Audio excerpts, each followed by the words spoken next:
Umihirit ngayon ng dagdag pasahe ang transport group na Manibela kasunod ng serye ng pagtaas ng presyo ng produktong petrolyo at yung lumalalang tensyon sa gitnang silangan. Report mula kay TJ Mendoza. Pinag-aaralan na ng Land Transportation Franchising and Regulatory Board o LTFRB ang provisional fare hike o dagdag singil sa pamasahe sa mga pampublikong sasakyan bunsod ng lumalalang sigalot sa Middle East.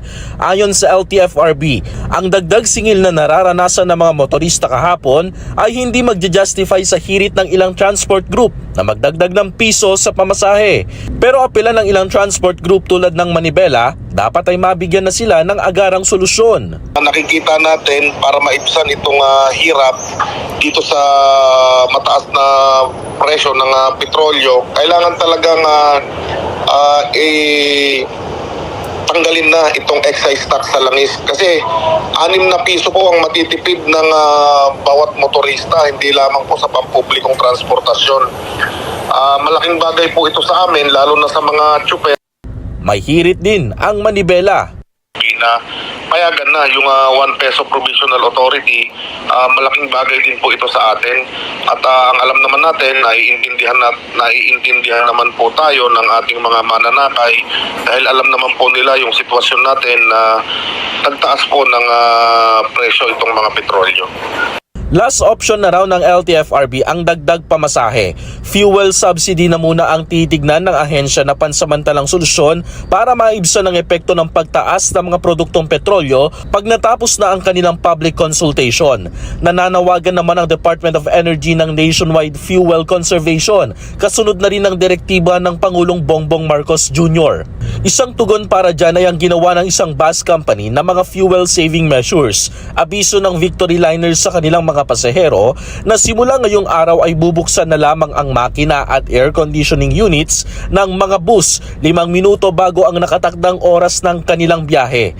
Hiling naman ng Department of Energy sa mga oil companies na utay-utayin ang mga napipintong oil price hike sa susunod na linggo para hindi agad maramdaman ang bigat nito sa mga motorista. May paalala naman ang Energy Department sa mga consumer na huwag paniniwalaan ang ilang mga lumalabas sa social media na mga estimate o hula ng paggalaw ng presyo ng produktong petrolyo. Hinihikayat ng DOE ang mga consumer at motorista na sa mga official advisory lamang nila o sa media makikinig ukol sa kasalukuyang presyo ng mga produktong petrolyo. Samantala, sa programang Usapang Matino naman ng Net25, isa sa pinangangamba ni Ana Rosario Malindog Uy, isang geopolitical analyst, na kung magtataas raw ang presyo ng mga produktong petrolyo ay magtataas na rin ang ilan sa mga pangunahing bilihin.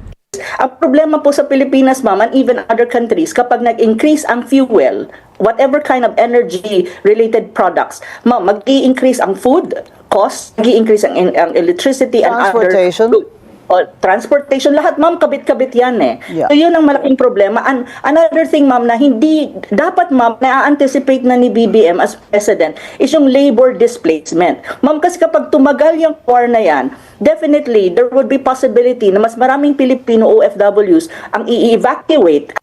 TJ Mendoza para sa Mata ng Agila. Matatag, magtapat, matapat.